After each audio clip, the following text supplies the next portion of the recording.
Hello guys, അസ്സലാമലൈക്കും. ഇന്ന് ഞായറാഴ്ച ആണല്ലോ, ഇക്കാക്ക് ഇന്ന് ലീവാണ്. അപ്പോൾ ഇന്ന് ബീഫ് വെക്കാമെന്ന് പറഞ്ഞു.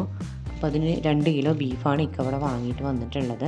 ബീഫ് വെക്കണം പറഞ്ഞപ്പോൾ തന്നെ മോള് പറഞ്ഞു എനിക്ക് പഴംപൊരിയും കൂടി വേണമെന്ന്. അതിന് കുറച്ച് പഴവും കൂടി വാങ്ങിയിട്ട് വന്നിട്ടുണ്ടായിരുന്നു.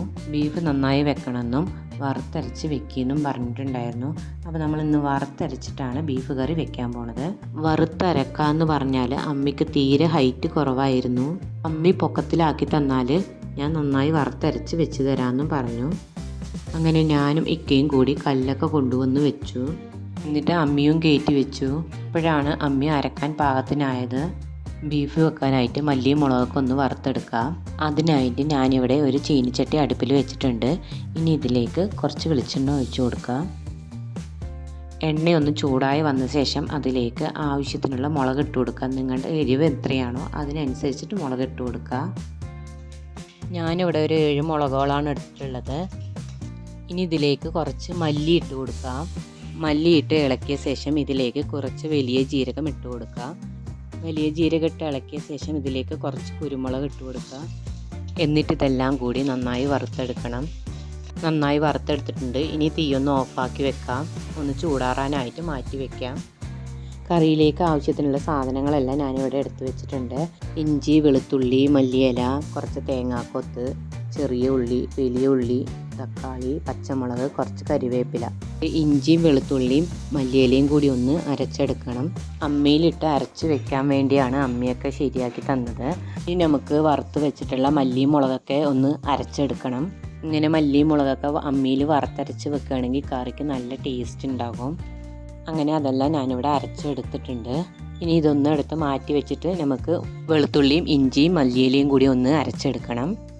അങ്ങനെ അതും ഞാനിവിടെ അരച്ചെടുത്തിട്ടുണ്ട്. അങ്ങനെ ഇതിനൊരു പാത്രത്തിലോട്ട് മാറ്റി വെക്കാം. ബീഫ് വെക്കുന്നത് അടുപ്പിലാണ്. അതിനുവേണ്ടി ഞാനിവിടെ ഒരു ചട്ടി അടുപ്പിൽ വെച്ചിട്ടുണ്ട്.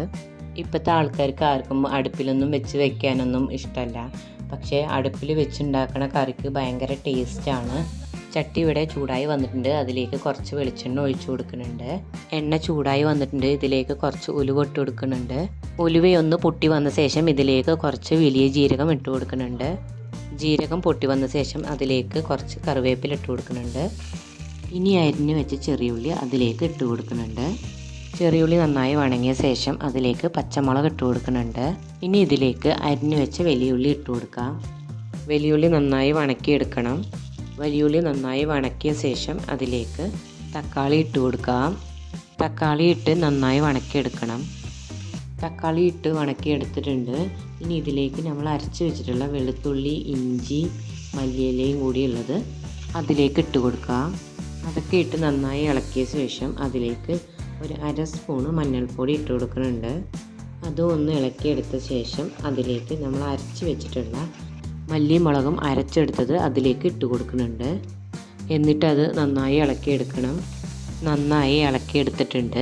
ഇനി ഇതിലേക്ക് 1/2 സ്പൂണ് ഗരം മസാലപ്പൊടി ഇട്ട് കൊടുക്കുന്നുണ്ട്. എന്നിട്ടിത് നന്നായി ഇളക്കി കൊടുക്കുന്നുണ്ട്. നന്നായി ഇളക്കി കൊടുത്ത ശേഷം അതിലേക്ക് ബീഫ് ഇട്ട് കൊടുക്കുന്നുണ്ട്.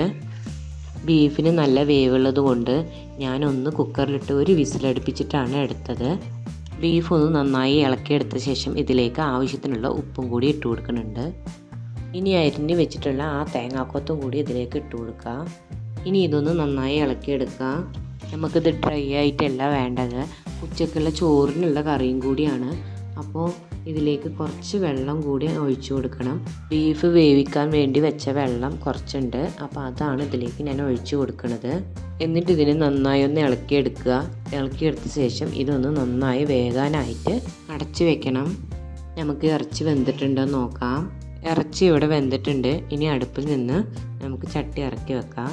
അങ്ങനെ നമ്മുടെ വറുത്തരച്ച ബീഫ് കറി ഇവിടെ തയ്യാറായിട്ടുണ്ട്. ഇതിൻ്റെ മുകളിലേക്ക് കുറച്ച് കറിവേപ്പില ഇട്ട് കൊടുക്കുന്നുണ്ട്. പണിയൊക്കെ കഴിയുമ്പോഴേക്കും നന്നായി വിശന്നു. അങ്ങനെ എളുപ്പം ചോറ് വിളമ്പി ബീഫും പപ്പടവും കൂട്ടി ചോറ് കഴിച്ചു. ചോറ് കഴിച്ച് കുറച്ച് നേരം ഇരുന്ന ശേഷം പിന്നെ മോൾക്കുള്ള പഴംപൊരിക്കുള്ള പണി തുടങ്ങി. മോള് തന്നെ വന്ന് എല്ലാം തൊലി കളഞ്ഞ് എല്ലാം കട്ട് ചെയ്ത് തരുന്നുണ്ട്. മോളവിടെ പഴംപൊരിക്കുള്ള പഴം കട്ട് ചെയ്യുമ്പോഴേക്കും ഞാനിവിടെ പഴംപൊരിക്കുള്ള മാവ് തയ്യാറാക്കിക്കൊണ്ടിരിക്കുകയാണ്. അങ്ങനെ പഴംപൊരിക്കുള്ള മാവ് ഇവിടെ ഞാൻ തയ്യാറാക്കി എടുത്തിട്ടുണ്ട്. ഇനി പഴംപൊരി പൊരിച്ചെടുക്കാം. പഴംപൊരിക്ക് മിക്സ് ചെയ്ത മാവിൽ ഇത്തിരി വെള്ളം കൂടിപ്പോയി. എന്നാലും കുഴപ്പമില്ലാത്ത രീതിയിൽ കിട്ടുന്നുണ്ട്. മാവിന് കട്ടിയില്ലാത്തത് കൊണ്ട് പഴംപൊരിക്ക് വലിയ ഭംഗിയൊന്നും കാണില്ല കേട്ടോ. എന്നാലും കുഴപ്പമില്ലാത്ത രീതിയിൽ പഴംപൊരി കിട്ടിയിട്ടുണ്ട്. അങ്ങനെ പഴംപൊരിയൊക്കെ ചുട്ട് കഴിഞ്ഞ് ഞാനിവിടെ ഓരോരുത്തർക്കും കാപ്പിയും വെച്ച് ഓരോ പ്ലേറ്റിലായിട്ട് പഴംപൊരിയും ബീഫും ആക്കി വെച്ചിട്ടുണ്ട്. ഇതൊക്കെയാണ് ഇന്നത്തെ വിശേഷങ്ങൾ. വീഡിയോ ഇഷ്ടമായാൽ ലൈക്ക് ചെയ്യാനും ഷെയർ ചെയ്യാനും സബ്സ്ക്രൈബ് ചെയ്യാനും മറക്കരുത്. വീണ്ടും നമുക്ക് അടുത്ത വീഡിയോയിൽ കാണാം.